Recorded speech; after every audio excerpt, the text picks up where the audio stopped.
이재명 대표가 이제 당내 비주류 껴안기 행보에 지금 박차를 가하기 시작을 했어요. 네. 임종석 전 비서실장, 문재인 대통령의 과거 이제 비서실장과 오는 27일에 네. 우찬회동을 한다고 합니다.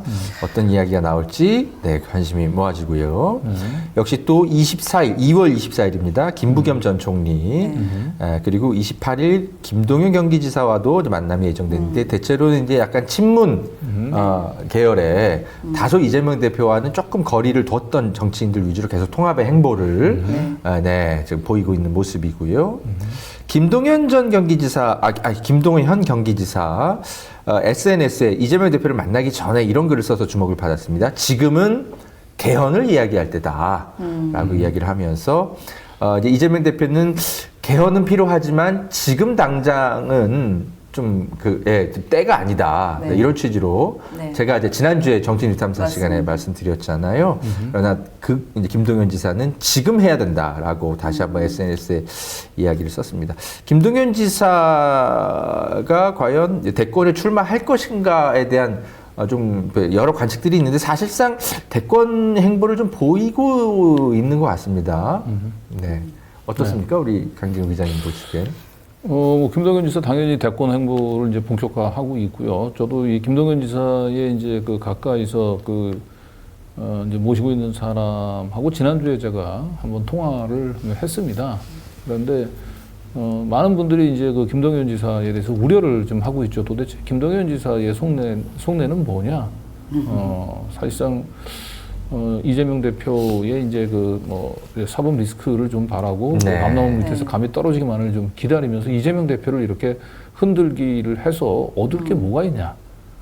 결국 국힘당에만 이로운 일을 하는 게 아니냐? 이런 이제 얘기들을 전달을 했는데 이 김동연 쪽에 있는 김동연 지사를 포함해서 그 주변 사람도 그런 점들은 다 알고 있다라고 얘기를 해요. 그리고 중요한 거는 결국은 이 정권 교체라고 하는 그 대의 명분 그 과제에 대해서는 부인하는 사람들은 아무도 없다.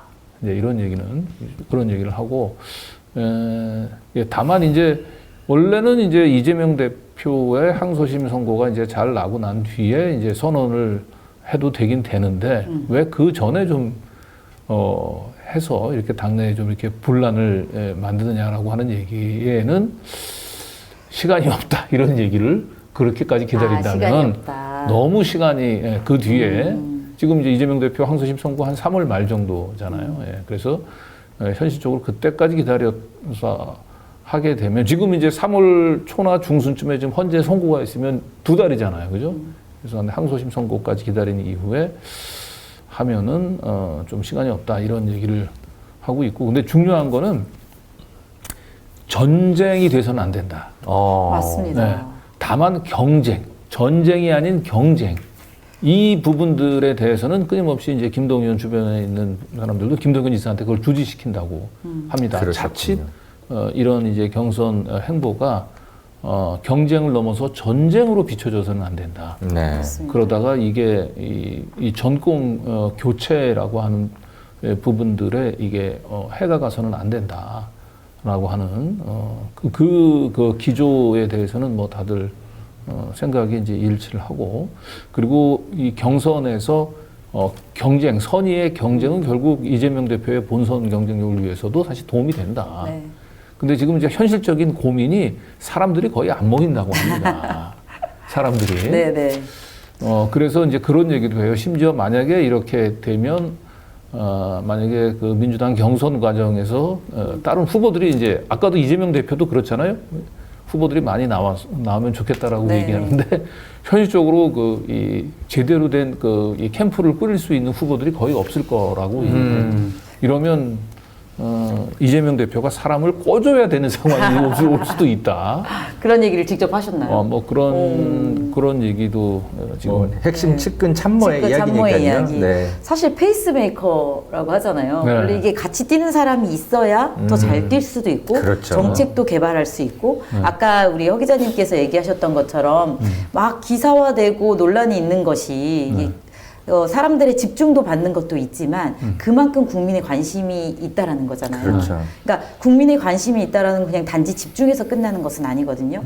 왜냐하면 우리 변증법처럼 그러니까 정반 합으로 하면서 진보할 수 있고 내용도 네. 발전할 수 있고 그 후보의 역량도 강화될 수 있거든요. 그리고 저는 이렇게 생각해요. 이런 대선 행보를 뭐 한다고 해서 아까 얘기하셨잖아요. 정권 교체에 해가 된다면 역사에 큰 죄를 짓는 거죠.